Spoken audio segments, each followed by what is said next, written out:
I didn't feel like there was much to separate those teams. Just your evaluations of how that one went. I think that's a pretty good summation by you. It was a hard-fought game. It was had a high end of intensity, a lot of physicality, a lot of battles, not a lot of empty ice. Kind of the type of game you'd expect from these two teams. Unfortunately, we're on the back end of it, but I thought we played a hell of a game, and there's a lot of good things to take from tonight. If we're going to take anything away from the game, we'd probably take the penalty away in the second, which we didn't have to take. And I don't know about the call in the overtime, but those are probably the two that we'd like to remove and find a way to get the third, which we didn't tonight.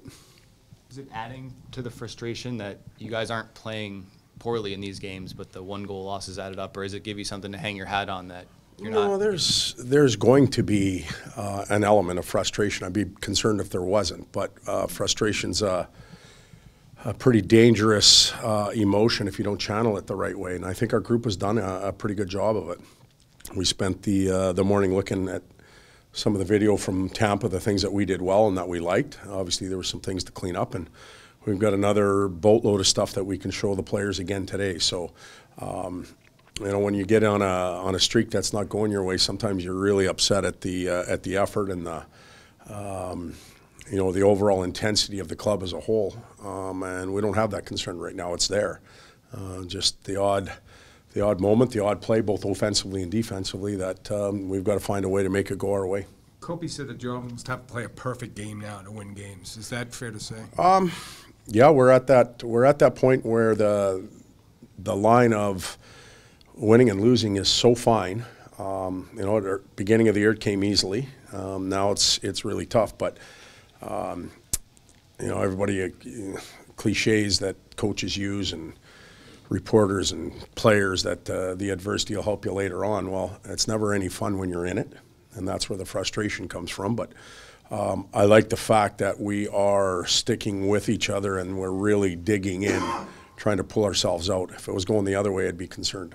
Phil left the game, came back, seemed to put in a pretty determined effort. What does it say about kind of what he means to the club, the way he played tonight? Well, I think you answered your own question there for the type of contact he had, and then he had the period break to kind of get his wits about him, and came back and played a strong game. And we need all of those guys, those character guys, to be producing right now. And you don't even have to be on the ice to be helping. You can be on the bench and patting a guy or helping him out, and Phil's real good in that area. Any themes you're seeing 3-on-3 in these things that you either like or don't like that's just well, not going your way? We're not scoring on our opportunities. We had some chances here tonight, and right off the bat, I think Kempe had a couple pretty good shots on goal, and the penalty puts us in a bad spot. Now we're playing for a shootout. We're 0.7 seconds away. So I don't know if it matters that it was lost in overtime or it didn't give us a chance at the shootout, but I don't see anything 3-on-3. We've had a couple overtime nights where a bad change or a bad pass created a turnover, but we're not scoring goals easily right now, whether it's 5-on-5, 4-on-4, or 3-on-3. Shootout. So those have to come eventually.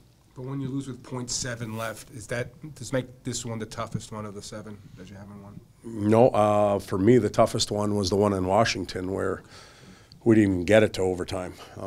We're 55 seconds away from a point, and that goal or some of those goals in that game were definitely preventable. I think if we had this type of effort in that building, or the Tampa Bay, Florida effort in Washington, we would have been on the better end of it.